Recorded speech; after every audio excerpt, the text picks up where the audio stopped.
Selanjutnya, yang menyebabkan doa tak terjawab dari sebab matinya hati, qultum annal mauta haqqun wa lam tasta'iddu lahu. Kamu berkata, kamu yakin bahwa mati adalah sesuatu yang benar, tapi kamu tidak pernah punya persiapan untuk mati. Padahal menurut logika, orang yang akan bepergian jauh tentu dia harus mempunyai bekal yang cukup. Semakin jauh jarak perjalanan yang akan ditempuhnya, semakin banyak perbekalan yang harus dibawanya. Dahulu, seketika beberapa jamaah dari Yaman akan melaksanakan ibadah haji dengan nekat, mereka berprinsip, pokoknya kan berangkat haji jadi tamunya Allah, nanti Allah yang akan ngelayanin. Mereka nekat, modal badan doang berangkat. Diadukan kepada baginda Rasul, lalu turun peringatan dari Allah, wa tazawwadu fa inna khairaz zadi taqwa. Jangan begitu, bawa bekal. Sesungguhnya bekal yang paling baik adalah takwa. Bahwa berangkat dengan bekal takwa itu bekal yang paling utama. Tapi bekal-bekal yang lain pun jangan diabaikan.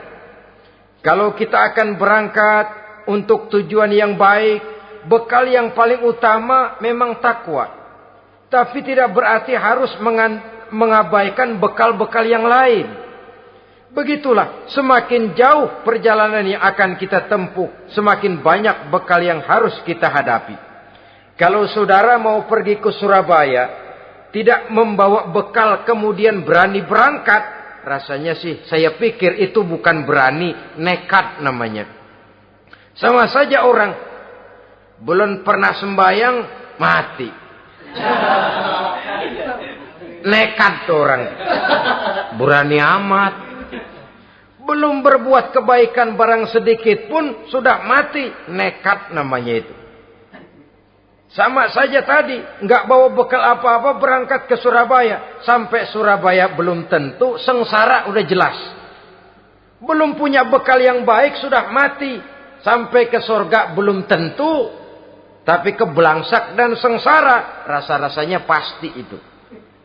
Oleh karena itu, kalau kita yakin mati sesuatu yang benar, sesuatu yang pasti datang menimpa, maka hendaklah kita mempersiapkan bekal. Kemudian idda'aitumun najata minan nar wa ramaitum fiha anfusakum. Kamu memproklamirkan diri ingin selamat dari neraka, tapi kamu lemparkan dirimu ke dalam neraka. Bagaimanapun bajingannya bajingan, kalau ditanya ente mau masuk neraka enggak? Jawabannya pasti enggak. Itu pasti. Perbuatannya sendiri yang melemparkan dirinya ke dalam neraka. Membiarkan dirinya berlarut-larut, bertimbun-timbun dalam dosa dan kesalahan. Dan tidak akan ada niatan untuk memperbaiki diri. Hanyut di meja judi, habis ditelan minuman keras, fitnah sana, fitnah sini, hasud sana, hasud sini. Padahal mulutnya ingin selamat dari neraka. Perbuatannya malah melemparkan dirinya ke dalam api neraka. Tidak ada orang yang lebih sayang kepada diri kita selain kita sendiri. Dan menyayangi diri itu tidak cuma dengan memandikannya sehari 3 kali. Memakaikannya parfum dengan segala macam merek. Memakai sabun yang wangi-wangi, minyak yang harum-harum. Lebih daripada itu, jaga dan sayangi diri.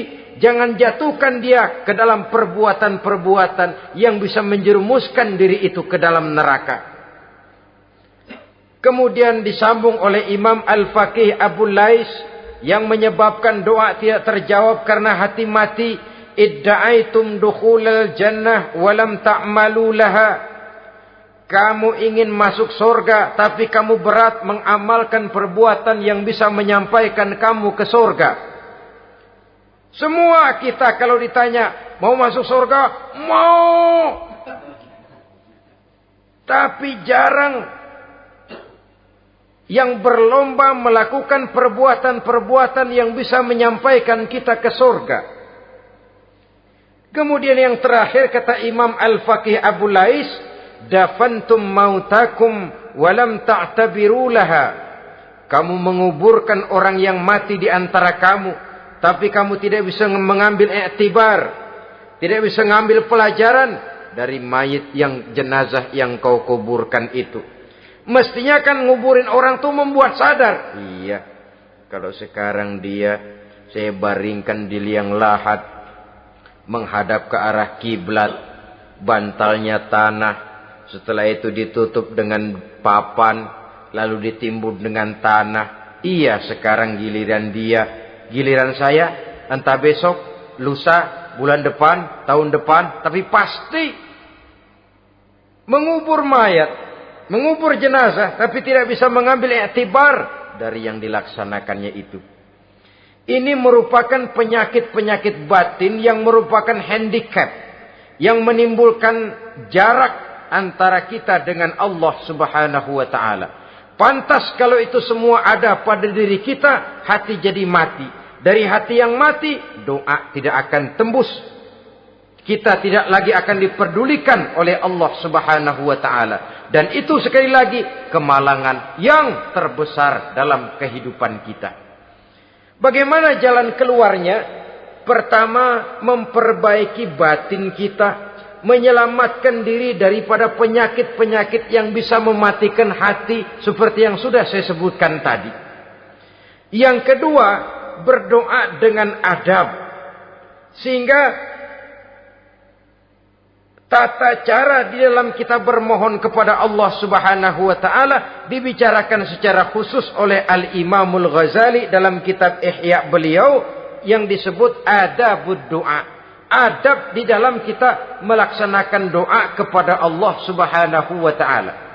Setelah batin ini bersih dari penyakit-penyakit hati yang bisa menyebabkan hati jadi mati, berdoalah kita kepada Allah. Bagaimana adabnya? Kata Imamul Ghazali rahimahullah, yang pertama hendaklah ia di dalam berdoa itu memilih waktu yang mulia.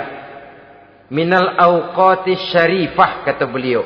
Memilih waktu-waktu yang punya nilai mulia. Ramadan dalam 1 tahun, Jumat dalam tiap minggu, sepertiga malam yang akhir pada setiap hari. Waktu-waktu yang punya nilai mulia. Walaupun misalnya saudara berdoa pada hari Kamis, tidak ada halangannya Allah mau kabulkan.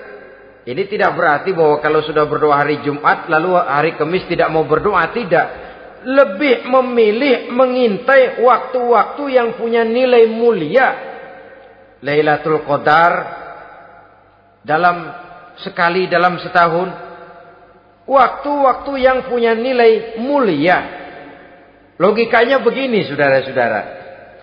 Kalau kita datang ke rumah seseorang, tujuan utama kita minjem duit, yang paling pertama kita perhitungkan tanggal berapa nih? Kan itu toh. Tanggal berapa? Kalau tanggal 20 atuh minjem duit. Orang lagi ngap-ngapan. Boro-boro dia bisa minjemin, dia sendiri mungkin lagi pusing. Kita lebih dulu kita amatin tanggal berapa nih? Yang enak sore apa siang? Jam 2. Jam 2 dia baru pulang dari kantor, tapi giliran tidur. Kalau dia tidur dibangunin, datang mau minjem duit, kagak dimaki-maki sudah kebagusan deh. Kan kita lihat waktunya, timingnya kata orang sekarang. Tanggal berapa, sore, apa malam, apalagi gulam, apa terang bulan. Itu semua sudah kita atur sedemikian rupa. Memilih waktu. Yang kedua kata Imamul Ghazali, memilih keadaan yang istimewa. Kalau tadi soal waktu, yang kedua soal keadaan. Ada situasi-situasi di mana doa itu diijabah oleh Allah Subhanahu wa taala. Di antaranya kata Imam Abi Hurairah, "Inda zahfis sufuf fi sabilillah." Pada waktu mengatur barisan perang membela agama, di situ doa kabul. Inda nuzulil ghais, ketika turun gerimis, di situ doa makbul.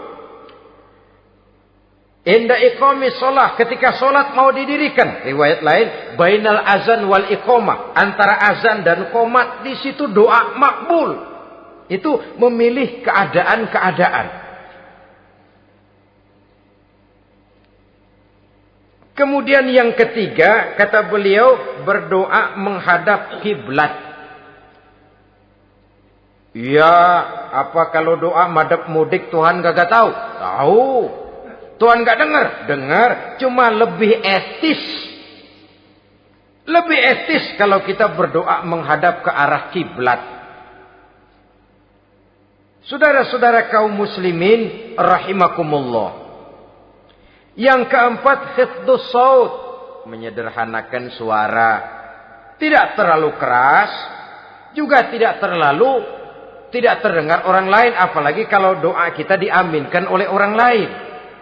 Tidak usah terlalu keras. Kenapa? Karena Allah yang kita meminta kepadanya bukan zat yang tuli, bukan zat yang buta, bukan zat yang tidak dengar, bahkan Dia Maha dengar. Juga tidak terlalu seperti orang berbisik-bisik, apalagi kalau doanya doa bersama-sama. Tapi kadang-kadang terdorong oleh husnuzon dari para makmum saja. Tidak peduli apa yang dibaca oleh imam, yang kedengaran cuma amin aja gerengan. Amin, amin, amin, amin, amin, amin.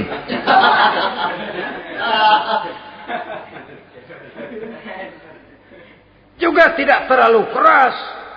Seperti orang berdoa, seperti orang pidato. Saudara-saudara kaum muslimin rahimakumullah.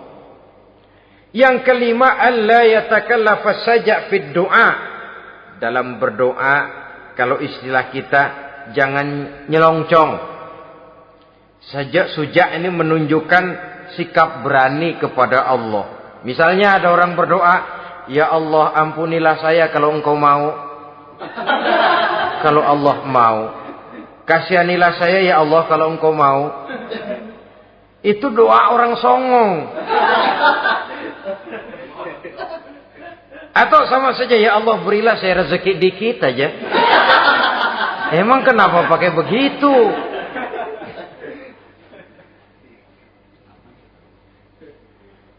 Allah yatakallafa saja fid du'a.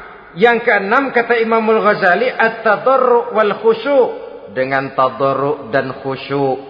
Dengan sikap tawadu, benar-benar ya seperti kitalah kalau datang memang menghajatkan pertolongan dari seseorang, segala action kita atur supaya hajat kita itu kabul, kan begitu.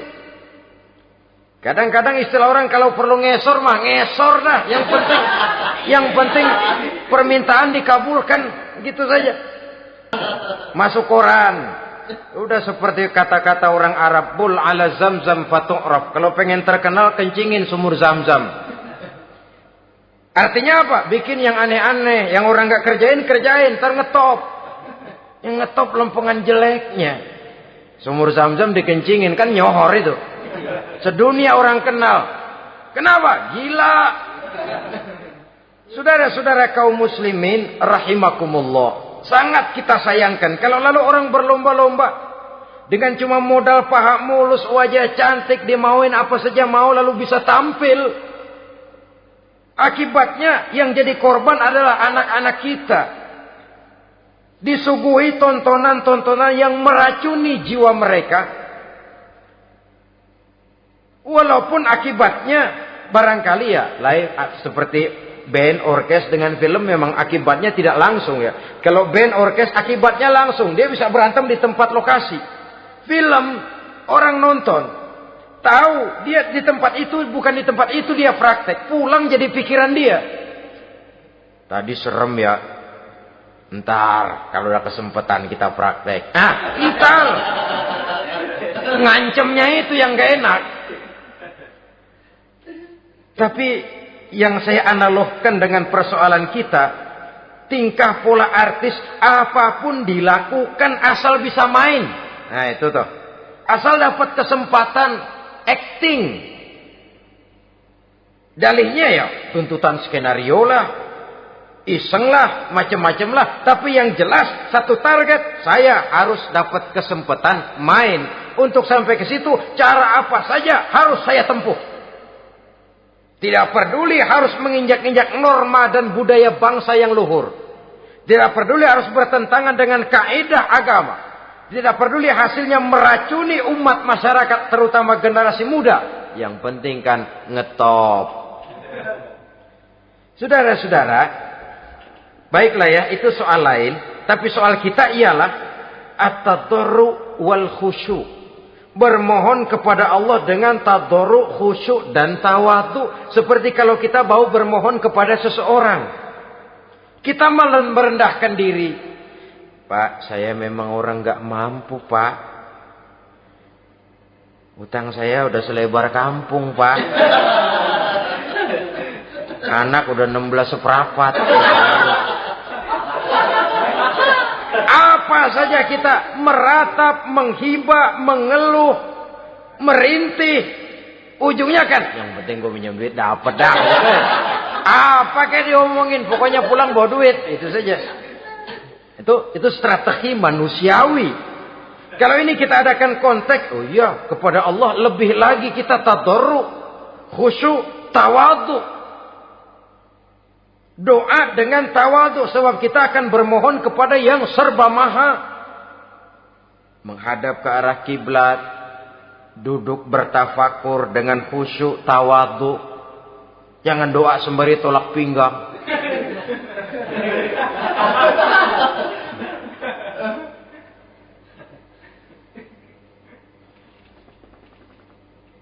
Yang ketujuh kata Imamul Ghazali, ayyujzimad du'a wa yuqina bil ijabah. Hendaknya dia menjazamkan doanya itu. Dan yakin bahwa doanya akan dikabulkan oleh Allah. Sebab kata Nabi, innallaha la yaqbalu du'aan min qalbin ghafilin lahin. Allah subhanahu wa ta'ala tidak akan menerima doa dari hati yang lalai dan main-main. Doa ke orang ogah-ogahan.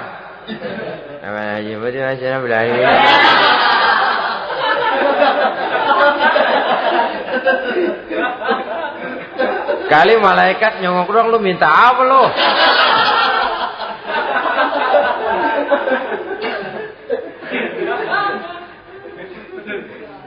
Seperti tadi itu, kita datang mau minjem duit sama orang, ngomongnya ogah-ogahan. Minjem duit dikasih syukur enggak, ya udah. Ya enggak dah, enggak dikasih sudah. Kenapa? Mintanya begitu. Enggak serius dan enggak yakin bahwa doanya akan dikabulkan. Kalau kita sudah punya keyakinan, jangan-jangan doa saya enggak diterima Allah. Enggak. Kata Allah, ana inda zanni abdi bi. Aku sih bagaimana menurut sangka hambaku kepadaku saja. Kalau sangkanya baik, aku baik. Kalau sangkanya doanya dikabulkan, aku kabulkan. So itu doa harus dengan pasti dan harus dengan yakin doa itu akan dikabulkan dan meluruskan harapan, membenarkan cita-cita, meluruskan maksud apabila doa itu dikabulkan oleh Allah Subhanahu wa taala. Saudara-saudara, oleh karenanya jangan doa setengah hati. Jangan berdoa sambil main-main. Apalagi menghadap kiblat dengan dua tangan terangkat sebagaimana dicontohkan oleh Rasulullah sallallahu alaihi wasallam. Bahwa berdoa tanpa mengangkat kedua tangan pun Allah tahu. Allah dengar. Tapi kelihatannya kurang serius. Seolah-olah terserah dah Tuhan, mau dikasih ya kasih, enggak ya udah. Seolah-olah kita tidak serius dalam berdoa. Kemudian yang berikutnya kata Imamul Ghazali, ayyaftataha du'a bi zikrillah fala yabda'u bi su'al. Hendaknya dia mulai berdoa itu dengan menyebut nama Allah, berzikir kepada Allah, fala yabda'u bi su'al, jangan langsung memulai dengan permintaan. Ini tata krama etisnya. Sama juga orang kirim surat. Salam sejahtera kami haturkan. Padahal mah nggak ada itu juga nggak apa-apa. Itu kan maksud mukaddimah saja. Besar harapan kami semoga Bapak dan keluarga di sini pun berada dalam keadaan sehat walafiat. Selanjutnya kami telah dengar dari berbagai teman tentang kedermawanan Bapak, tentang bantuan Bapak di berbagai bidang yang menyangkut sosial pendidikan. Sehubungan dengan itu maka kami bermaksud mengajukan permohonan. Baru masuk. Itu mah 15 kalimat kesonoin. Urusan lain. Intinya sehubungan dengan itu kami bermaksud memohon kepada Bapak. Kita mulai. Salam sejahtera kami haturkan. Bersama ini pula kami macam-macam lah. Sama juga seperti tadi itu. Kita datang mau minjem duit. Datang karena kita tahu. Datang habis bulan. Malam terang bulan. Udaranya sejuk. Ngobrol lah kita. Dapat teh. Apa kabar Pak? Baik. Aduh Bapak sih. Untung dah Pak. Kayak pemurah lagi. Saya tahu Bapak banyak nyumbang di mana-mana. Di Angon aja tuh orang di Angon.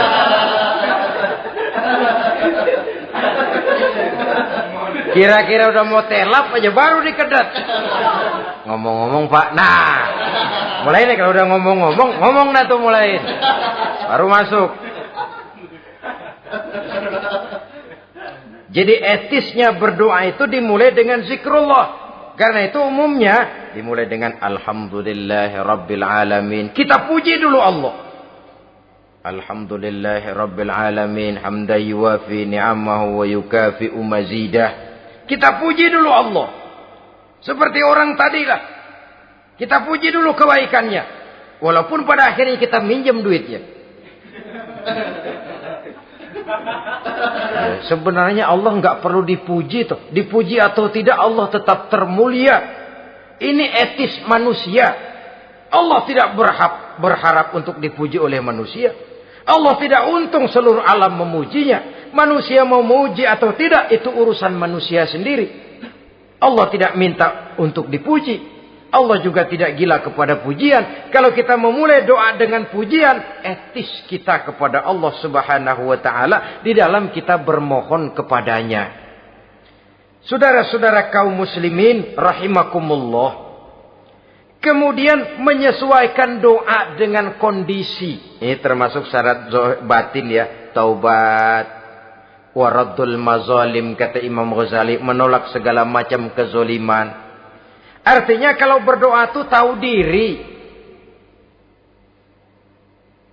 Kalau gaji kita sebulan 700 atau 800, 900 ribu. Berdoa minta rezeki 1 juta. Itu tahu diri namanya.